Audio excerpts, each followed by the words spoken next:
Tech Talk with Matthew Dickerson. Matthew Dickerson. Tech Talk. Tech Talk. Sit back and relax. It's time to talk technology. Greetings, Homo sapiens sapiens, and welcome to the next stage in your technological evolution. Climb out of your caves, drop those crude stone axes, and join us for another instalment of Tech Talk with Matthew Dickerson. And here, draped in a crudely fashioned synthetic animal skin, and with a virtual bone through his septum, it's Matthew Dickerson himself. Come and join us by this AI-generated fire pit, Matt, and tell us all about your busy week that you just had. Well, I will tell you about that, but just a quick one there when you mentioned Homo sapiens sapien. I do remember at school, we had a school project and the teacher said, we just want you to go out and do a project on the reproductive system of an animal. And I went, okay, what animal will I choose? And I thought, I'd love to do it on humans, but that's a bit, hold on. I'll go and just say I'm doing it on Homo sapiens sapien because that's still an animal. We're animals, so what the heck? Yep. I don't know the teacher was overly impressed with the student who brought in the project on the reproductive system of the Homo sapiens sapien. But true to the word, she said it was an animal, so I'll let you get away with it. You found your loophole and you dove into it. That's right. Yeah. So it has been a busy week. I've been out riding my bicycle. We did about 740 kilometres over the last 6 days, charity fundraiser. But one of the things that I thought was significant was we had a gentleman on the ride who rode an e-bike. Now, e-bikes aren't brand new and they've been around for some time and lots of people ride them. But they're really taking off now. They're taking off and they're getting better all the time. But what I loved about this gentleman was 78. In fact, he had his 78th birthday on the ride. And I just thought the idea that a 78-year-old person could come along, ride some big kilometres. Some days we're riding 160 kilometres in a day. Yeah, so they're big massive days. He couldn't quite get through it with one battery, so he bought a second battery for the ride so he could swap over at one of our rest stops. But I just love the idea that you're riding along.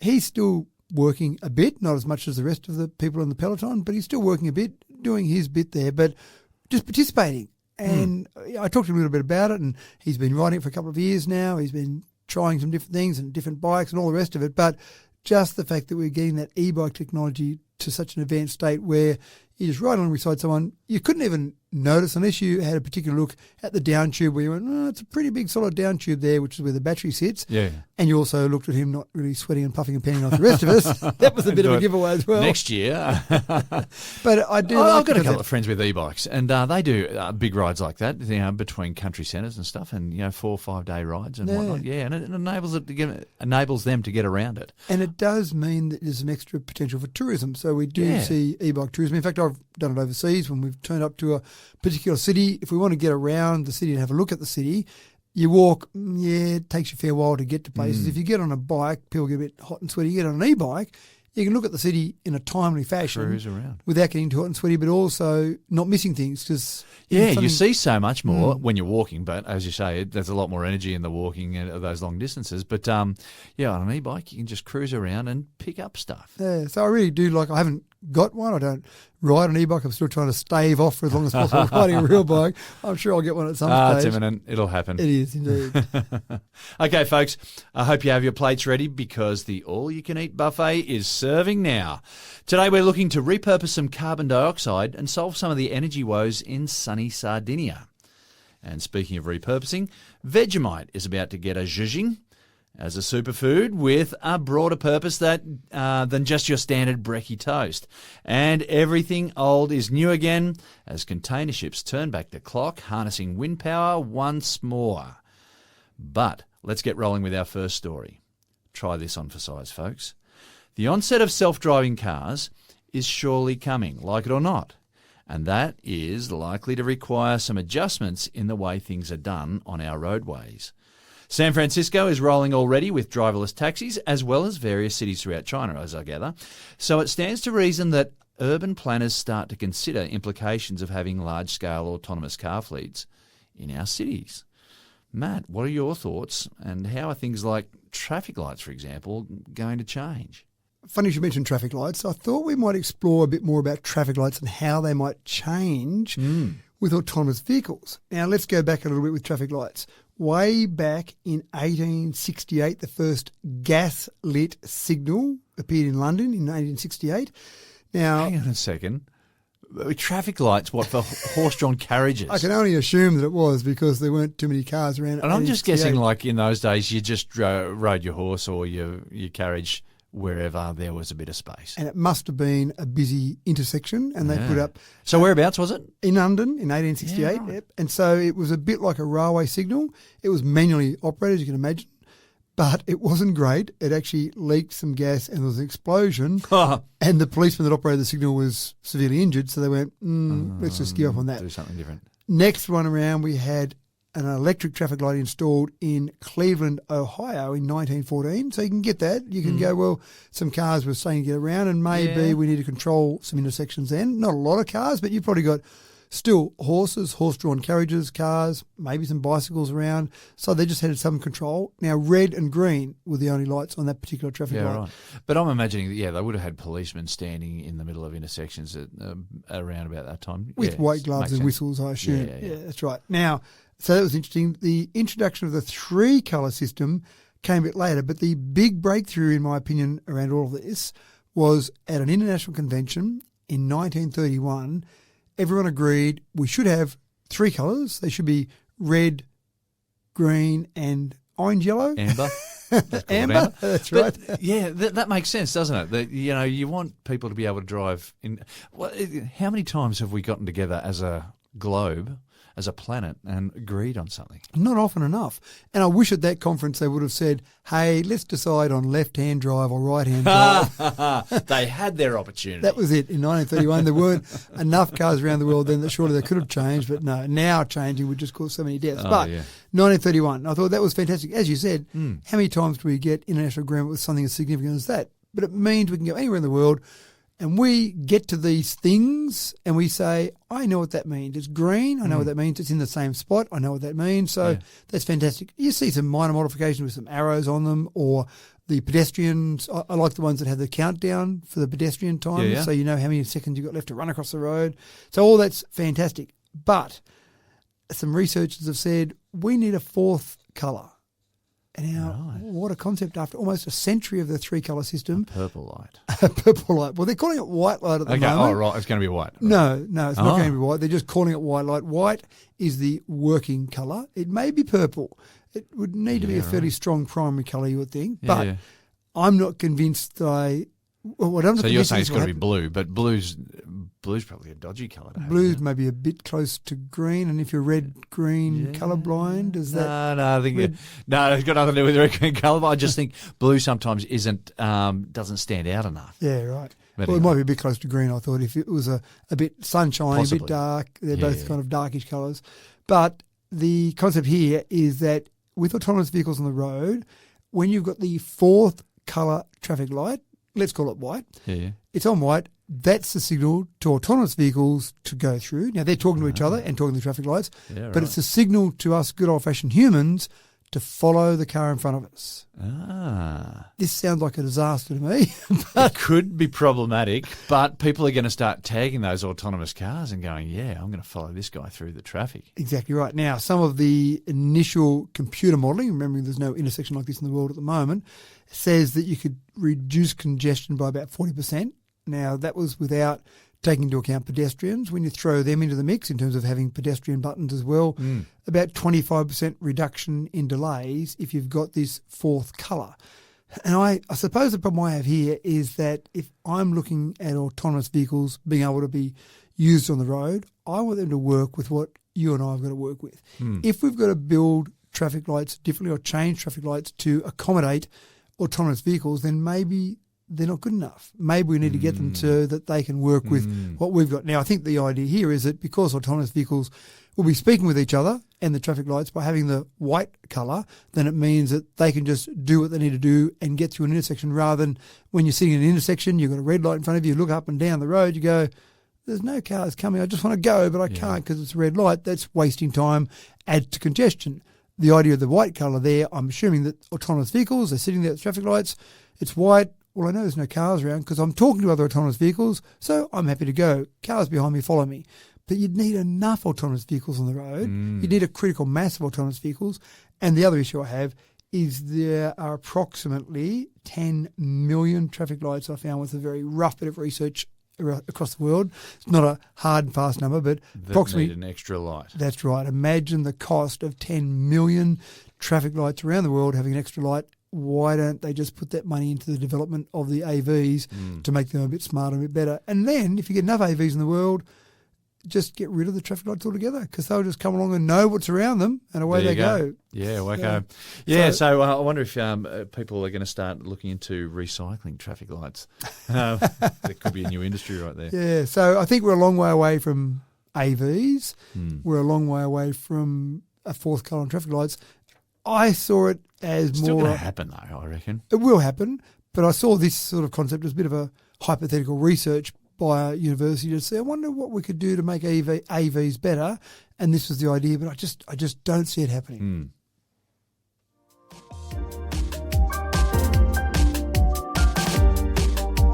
Our treasured Aussie favourite Vegemite has had our overseas cousins vexed for time immemorial. It looks for all money like rich dark chocolate paste, and you can eat it, but it just ain't chocolate, folks. And the look of betrayal on the face of any unsuspecting American is entertainment for fellow Aussies who are, of course, all in on the joke. That and drop bears.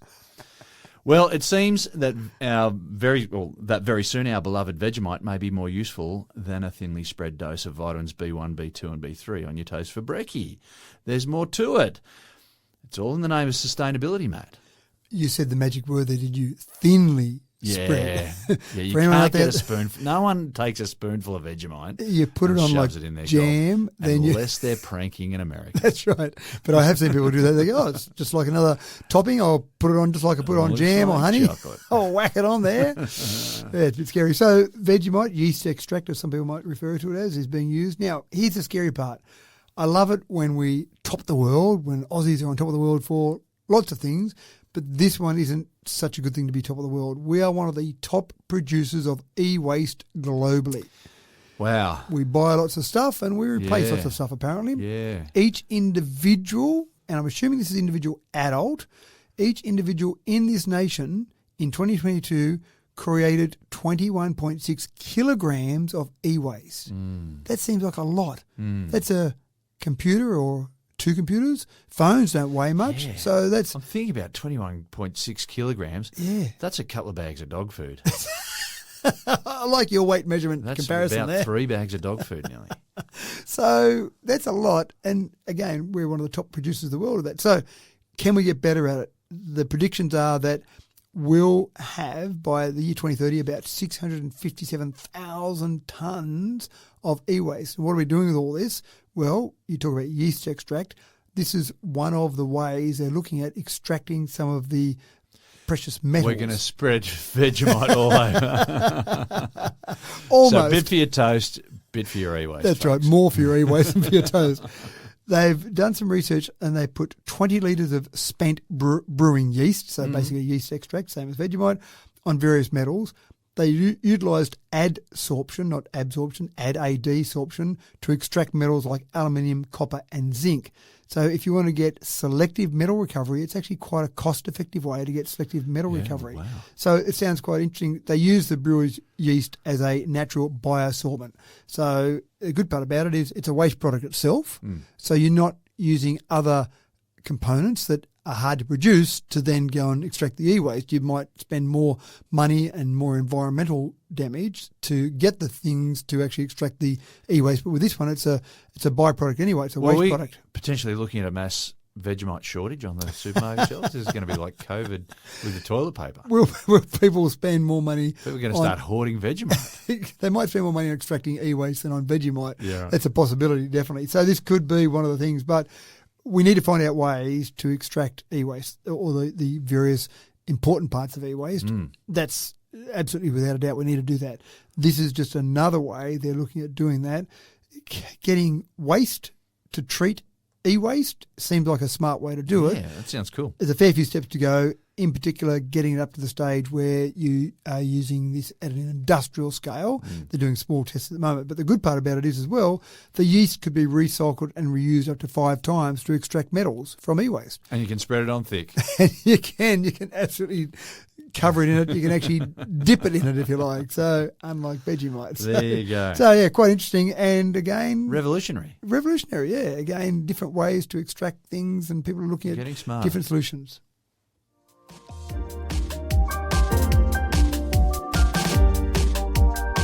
The age of sail is back again, ladies and gentlemen, but it may not be quite as romantic as when we left it. Container ships from the major transport firm MC Shipping are being fitted with WindWings. They don't look much like the classic sails from the schooners and frigates of yesteryear, but they're designed for sustainability and they're already saving tons of fuel per day. Sounds like some pleasing progress there, Matt. We did do a story on this once before. I remember at least one or two, maybe. Yeah. And so now what we've got is they've been doing some testing. So 6-month process. They fitted some of these WindWing sails, 37.5 metres tall. Only 2 sails on the ships they've been testing. You've got to so Google far. it, folks. Have a look at the pictures. They're amazing. It's quite fascinating, isn't Yeah. it? So you're right. It doesn't look like the classic old schooner, and there's not someone there at the top of the mast and saying, ahoy there, there's pirates These ones coming. are hard to reel in as well. They are a bit, yeah, that's right.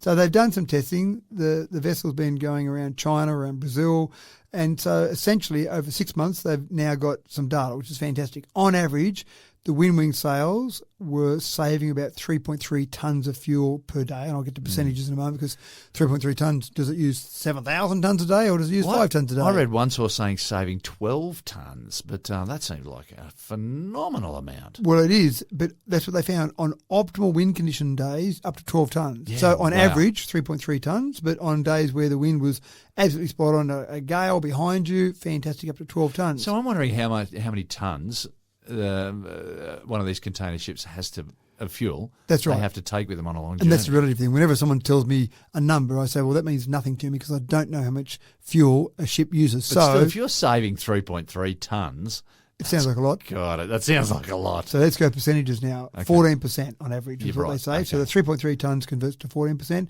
The 12 tonnes is about 37%. So on the best days, it's saving about 37%. So that's pretty impressive. A third, basically. Yeah, a bit over a amazing. third. So that's pretty impressive. And So 1 in every 7 trips, you get a free trip. that's one way of looking at it, yes. Yeah. If you look at the 14, 7 14s or 100, close enough. That's very cool. So, so it's pretty good. Now, that's with 2 wings. 3 wings, they save an additional 1.5 times saving. So essentially, which makes sense. It's kind of adding an extra saving to it by having the 3rd wing there. Now, the problem is that you've got these ships that are typically pretty low to go under bridges or to go into ports. Oh. Now they're 37.5 metres tall above the deck. Oh, dear. Bit of a problem. There's always a downside. Now, I have seen ones where they lay them down, but it doesn't look like these ones lay down, but that's an option. You can lay them down so they're not an obstruction, but they've started working with 250 ports that they're commonly at to work out how they could bring these sails into ports without causing any damage. And I actually thought about when the ship comes up and docks, if the sails are still sitting there, now you'd obviously turn them so that they're not hitting the wind side on, they're hitting the wind as a thinner surface area as possible. Yeah. I just still thought, even with that, there's probably a bit of wind pressure and you probably don't want your ship docked and then getting pushed over in different directions by the wind. So that'd be one challenge. So maybe the best way is to lay them down, but that's all still part of the ongoing research. The big thing is there are around 110,000 merchant ships. If they're burning those sort of levels of fuel each day, then you start to add up to a lot of fuel burn each day. Yeah. If you can have a 1/3 saving across all of those, remember these are retrofitted, that sounds like a significant saving. So we might see new ships coming out with these, but also retrofitting might be one part of the step just to reducing fuel overall. Maybe a good time to become a sea captain as well. A change of career.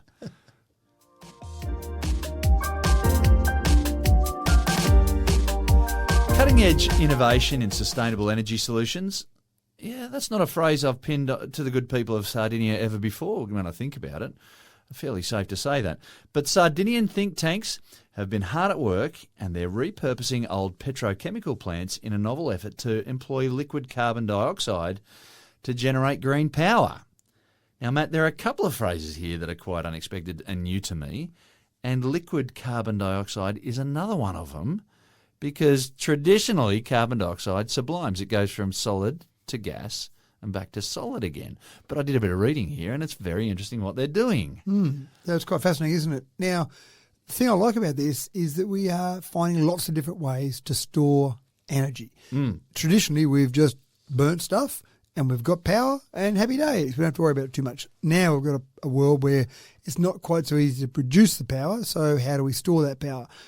we talk about things like batteries. Well, that seems an obvious solution, but there's a fair bit of work in mining and then building those batteries, and they don't hold that power forever. They slowly lose some of the power they hold. We love the idea typically in terms of doing some sort of pumped hydro scheme. So you're pumping water uphill, sitting it there and then letting it fall when you need it. So that's fantastic. So there's lots of these different solutions out there in terms of what people are doing. This one here, though, is, again, taking advantage of the fact that you've got times when you've got more electricity than you need. What do we do with it? Well, it's just wasted typically, or you can use it to create something that then you can use later on. And so what they're doing with that extra electricity is to basically say we're going to compress carbon dioxide into a liquid state. Yeah, so I learned something new as a chemistry teacher and physics teacher. I learned something new that at 31 degrees or temperatures below 31 degrees, you can compress it and get liquid carbon dioxide. So it's interesting. And then obviously what you do is you expand it back into gas. And of course, as that expands, it increases the volume, and that can be used to spin a turbine. Like lots of things that they use to spin turbines, it's just gas flow. And so you spin a turbine, and then that's where you generate electricity when you need it. So again, it's this whole thing. What do we do? How do we store that? What's an effective way to store it? What's an effective way to store it long term? Gravity batteries is a good one where you can store it long term. And there's lots of other ways that people are doing things. So for example, in Finland, there's a startup that heats sand with excess electricity, and then that sand can provide heat to then basically turn water into gas and then spin turbines again. That's not great though, because it does cool down anyway. So you can't say, let's heat that sand up and we'll come back in 3 years' time and then, oh, hold on, it's not hot anymore. Yeah. So there's different solutions that you can use for different ways of doing it. Compressed air within salt caverns is another one. Yeah, okay. That offers storage for several days, so not great. So you've got all these different ways that we're doing it, but this one here is one that I haven't seen before, where you're doing the carbon dioxide turning to a liquid. And I'm wondering to what degree it's a closed system and they can contain that carbon dioxide. I mean, we're assuming that they're not manufacturing carbon dioxide in order to get this to run, that they can trap it and take it. And I'm just wondering, if they can, if it's just a recycling thing about changing the pressure to be able to. I assume it was a closed system, and it errs of me that I didn't actually go and research that part, but I just made the assumption that it would be a closed system. Carbon dioxide. Here we've got it, we've compressed it, we've used energy to compress that, it's now in a liquid state, and then, it uncompresses, expands, and now we've got it back in our gaseous state. Now, the thing that you're always trying to do with all of these systems is get as close to 100% efficiency as possible. Obviously, you're not going to get 100%, but you want them to be... conservation of energy says you're probably going to lose some in some form. Something somewhere, that's right, but it's the close you can get, and that's where I like the pumped hydro schemes. They're pretty high in terms of that, except if I pump water uphill and store it somewhere, then good old evaporation comes along and removes some of that water for me. So I don't get all of that, even though the pumping up and the falling down is pretty efficient. If I want to store it for a long period of time, that becomes a bit of a problem. So that's what you're always trying to get, is that 100% efficiency or near enough to. And this looks like it's fairly efficient in the way it does that. So storing power, that's the big thing. Tell your students that if you want to do that, it's material science and storing power. Look, and I also think repurposing an old petrochemical plant, what a great idea. Yeah. I'm just wondering if this is a possibility like on a smaller scale as well. Well, you would think that it would actually work at any scale, really. If you have a huge demand for storage, then you just typically have larger ways to store, or larger volumes of something to store it in.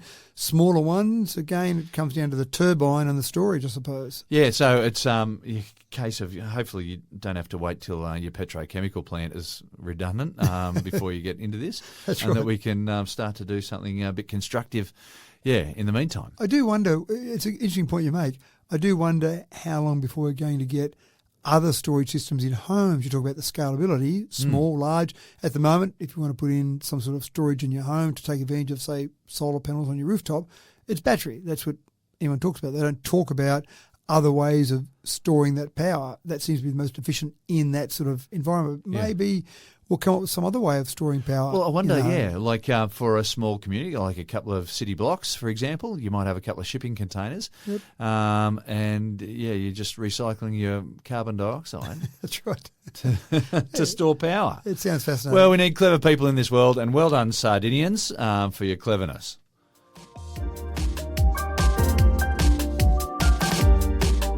Now, Now, this story is likely to get you scratching your head. We can 3D print with plastic now. That's hardly new. We can 3D print with concrete and metal. I'll say concrete. That's not a word? No, concrete and metal as well. That's old news. We even print with proteins, which is a bit more exciting.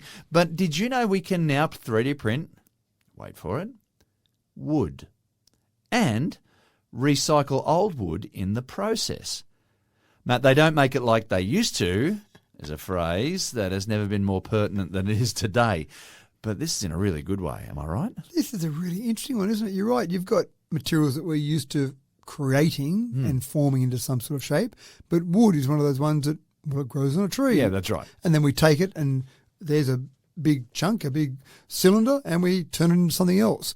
But 3D printing with wood, you go, you're crazy. What have you been smoking this morning? But this is actually quite interesting. They're using the, if you like, waste product from wood. So when you go and cut wood up and you obviously get all the wood chips, and they take that, they break down the waste wood into lignin and cellulose.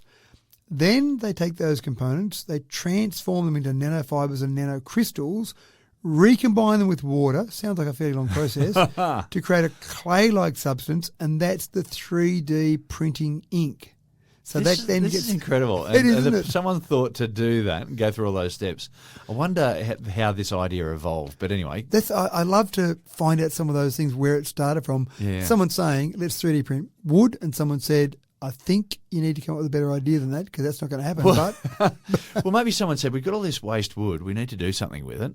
How do we break it down? And then someone said, well, if you break it down like that, why don't we reconstitute it and build more wooden products from a 3D printer? So then after they do all that, they print it. It undergoes a freeze drying process to get rid of the moisture. Then you heat it to 180 degrees Celsius. It does sound like a process. And that causes the lignin to soften and bond with the cellulose to strengthen the final product. Now, when you get the final product, when you get the final 3D printed product, then the wood is 6 times stronger than balsa wood. Now, that didn't get me that excited. Balsa's a hardwood, though. We both know it is that. a hardwood, yes, that's right. But it doesn't. It's not something that impressed me for its strength. Renowned for being super strong. So saying it's 6 times stronger than something that's very weak didn't get me that excited. I want to know how strong it is compared to ironbark or something that's a fairly strong wood. 3 times greater flexibility than balsa wood. So that's interesting, to be so much stronger and more flexible. Yeah, balsa wood is used for particular purposes because of its properties. And so this new wood, printable wood, would have properties that are useful for whatever reason. For something. Now, what they've done so far is they've 3D printed miniature items, so miniature furniture, miniature trinkets, that type of thing. So not that useful for a gift shop maybe, but not that useful. Houses. Doll's house, that's right. But the idea here is to see how they can expand the technology so they can start to print full-size furniture pieces, so a lovely timber deck chair or some lovely timber furniture, kitchen table maybe, and then get to the stage where they can go to houses. So we've talked about 3D printing in that new concrete product as opposed to the old concrete product. But we've talked about 3D printing houses from concrete. Imagine 3D printing a house from timber. Now, I did think when I saw that, I went, I'm not sure how you go about the freeze drying process and then the heating to 180 degrees Celsius for the house. That's a pretty big oven. You're going to put that in to heat it up again. But this is the start. This is where we're at to start off with the right. technology, and we can expect this to evolve as well. Yeah, that's right. So 3D printing. Well, the thing that I love about wood is that it's an excellent way of storing carbon dioxide. And if you build stuff from it, assuming that you're not burning that stuff down, then you're just storing carbon dioxide in your building. And I love using timber, or the idea of building with timber, and it's not a new idea by any stretch, because of that reason. So it's a great thought. Do you think it still retains the carbon dioxide after you break it down into its base lignin and cellulose? Well, cellulose and lignin are made from carbon dioxide. So even though you've broken it down to those two products, you've still got carbon and oxygen in there, and that's come from the carbon dioxide. So, it is absolutely 100% a way of taking carbon dioxide from the air and putting it into something that is going to just hold on to it. We've 3D printed organs, we've 3D printed furniture out of timber. What Can't we 3D print? What is that's next? right. If there is, I don't want to know about it. And if you had have asked me a week ago what's next, I would not have said 3D printing out of timber. I would have thought some other metals, some other exotic materials. But timber, I just wouldn't have thought that would have been one of the things. But anyway, well done.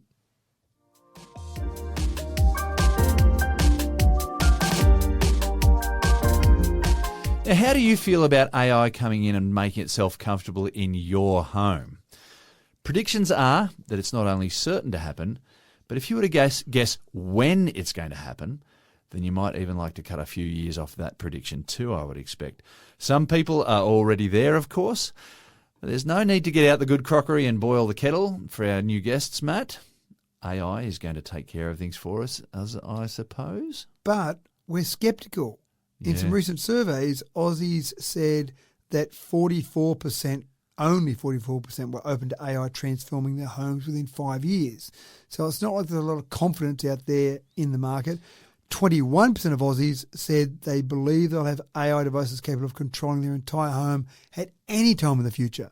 So there's not a lot of people out there that believe in it. But it's only until people start doing it and other people start looking over at their neighbour's house and realising, oh, no, they're going all right with it. I think we'll get a little bit. Yeah, maybe. And a little bit becomes a little bit more. Exactly right. And one of the examples that was given was just how fast photography has advanced in smartphones. Yeah. You wouldn't have thought about going to a wedding or a major event or a holiday without a camera, maybe 10 years ago. Yeah. And now you wouldn't think about doing that with a camera because they'd say, what have you got a camera for, James? Where's your phone? Yeah. So that certainly advanced very quickly. And if you had have done a similar survey, say 15 years ago, do you think you won't take a camera with you to a major event and just use your phone? At that stage, your little basic flip phone or the Nokia that had a camera that was a grainy sort of little basic image that you could make out, maybe you'd laugh at that concept. But now it's changed. So and now you go to a special event, like say a rock concert or a sports event, and just the phone's out all the time. Yeah, that's right. That's just part of it, par for the course. So what are we doing with homes and how are we going to change what are the homes going to look like? Well, Samsung's been doing some work. They've got an Australians at Home report they did for what the home will look like in 2029. Surprisingly enough, there were a lot of Samsung products in the report in terms of what will be in the home. But there are 5 key areas that they think that AI will start to revolutionise the home. Transparent TVs is one of them. We've talked about those before. And we scratched our head and went, how can we use that? But I'll get to that in a moment. Energy management, okay, that makes sense. How can I use AI with my battery or my compressed carbon dioxide or whatever it might be in my home to store electricity? Soft robotics, that's really the robotics that are doing our laundry for us, making our breakfast, cooking our scrambled eggs for us.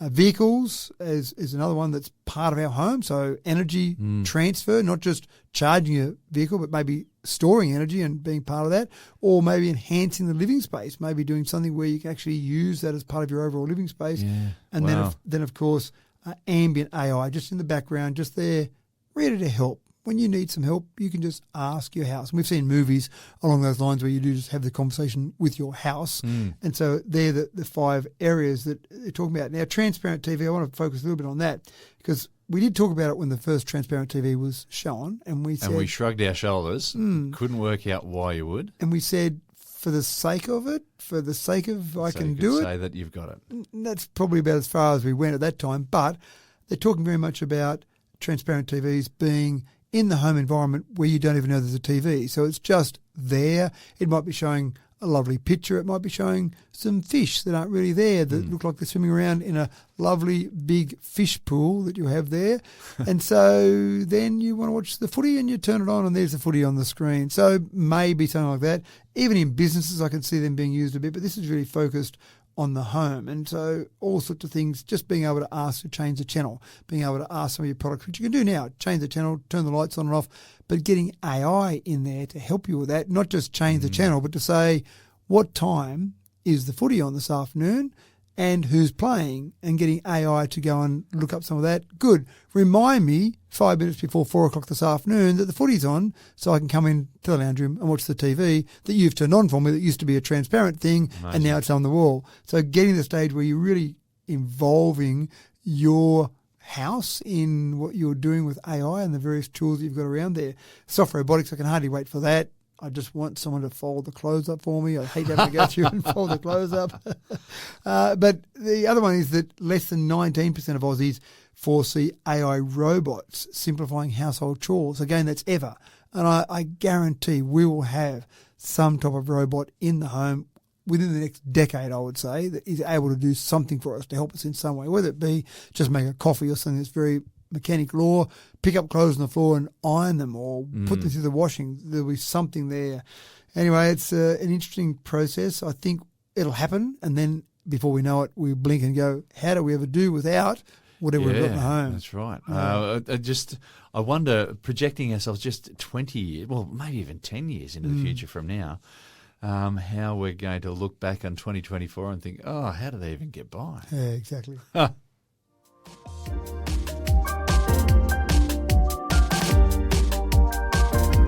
Grok is Elon Musk's gift to AI, and it's been released to the public in an effort to keep the development of AI transparent.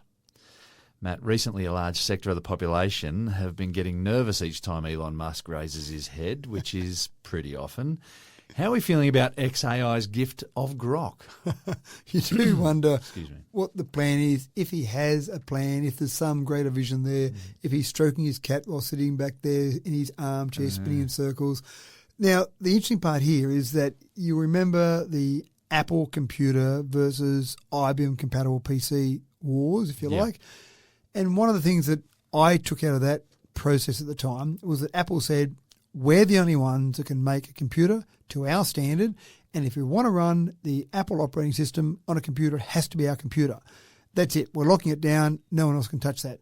IBM compatible, Microsoft DOS, for example, they said, anyone can build to this standard, and lots of companies around the world did. It was no surprise to me that you got to the point where you look at market share after several years of that process.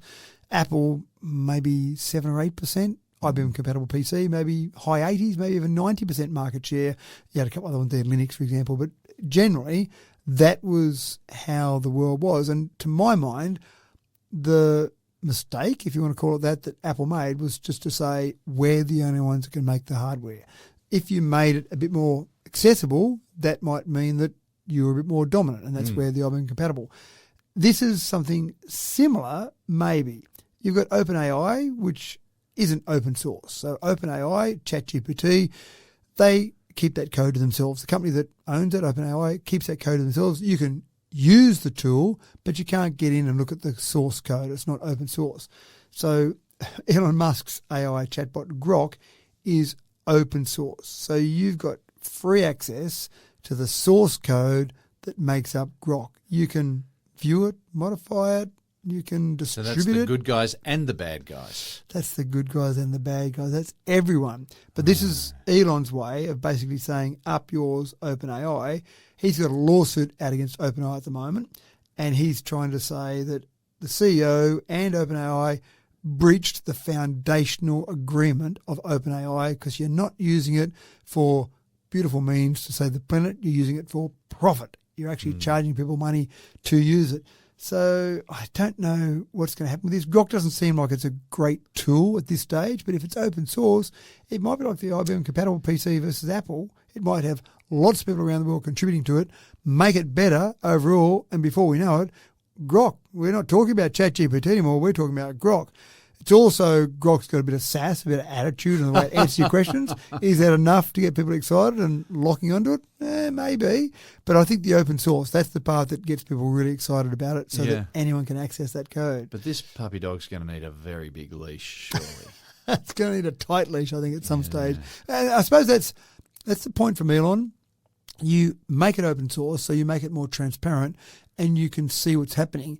Making ChatGPT not open source means that they can be doing things behind the scenes. So, for example, if someone asks a question that might involve a particular company, then we always want to make sure that you're leading with this company, or you've got this version of events that suits this particular company. Yeah. Do we know about any of those deals going on behind the scenes? We have no idea. No idea. Yeah. At least with Grok, if all the source is open, or if all the code is open source, then at least we've got some idea of what's there. Now, having said that, there's about 314 billion parameters in Grok, so it's pretty hard to go and say, oh, are they sponsored by company X?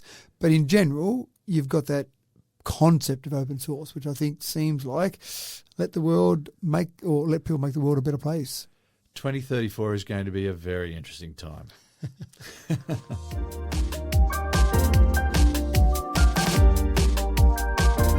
Is there anything cooler than watching robots do tricks? And I've said it already this episode. If there is, then I don't want to know about it. Matt, tell us about the Parkour robot dog. It's called Anymal. Parkour, I think I should have said. Parkour, yeah. Anymal. A-N-Y, or in uppercase, M-A-L. Anymal is what this is called. And I think it's just really showing off how far we've come with robotics. Parkour is pretty cool. You see people jumping around off various things, bouncing off different shapes, jumping off great heights, which would be of great injury to people like myself. But it looks like fun, and it looks like you've got to be pretty flexible, have a fair bit of dexterity, a fair bit of short burst muscle power, fast twitch fibers maybe. And so someone said, let's have a look at this and see if we can make Let's a do it dog. with a robot dog. Yeah, why not? And again... So I'm just thinking my worst nightmare, one of my recurring nightmares is being chased through wherever, city streets or whatnot. And now they've just upped that. I've got a robot dog chasing me now. And you're running through an obstacle course that looks like a parkour course. Yeah, and I think I can get away from this thing, but it just keeps doing it. Yeah, no, this is going to be terrible. And it's got so many advantages. It's 45 kilos, so it's just a touch lighter than yourself. It's a quadruped, and that's usually good to get through things faster. It's cold. It's got no heart. It's no heart at all. But it's showing that it can actually have the same agility as parkour athletes. Yeah, wow. Now, it's a bit like Spot the dog from Boston Robotics. They do various things with Spot just to show off, look what we can do now, because they want to sell these. And I assume that's the same with this, that they're basically showing off, look what we can do with Anymal. 4 legs, fine, 4 carbon legs, mind you. 12 motors. That seems like a lot. That seems like 3 motors per leg. I started to think about how you might use those, and that seems fairly complicated. Maybe they've got ones that do fast action and slower action for longer strides, but anyway, you've got knee joints and ankle joints as well to think of as well. Yeah, so you've got a whole range of things there, but it just seems like we're getting to the stage where, look at this, they're basically showing off, I suppose, if you like, what we can do with robotics. Now, so the people who think that you're not going to be able to have a robot that can fold up your clothes in your bedroom, then have a look at Anymal, a parkour robot, and I reckon it would almost be able to get through a teenager's bedroom, showing off these skills with a number of things that are through a teenager's bedroom. And maybe that's where they're going. Maybe this is the first iteration. To the back wall even. That's right. Way down there where you don't want to go in a teenager's bedroom. So it is fascinating, but it's worthwhile having a look at the video. And again, I mentioned Spot. I think Boston Dynamics, have got Atlas as well. Those two there they've shown off. But have a look at some of these. And I'm quite amazed about how flexible and how incredible they are. Christmas 2024 coming up.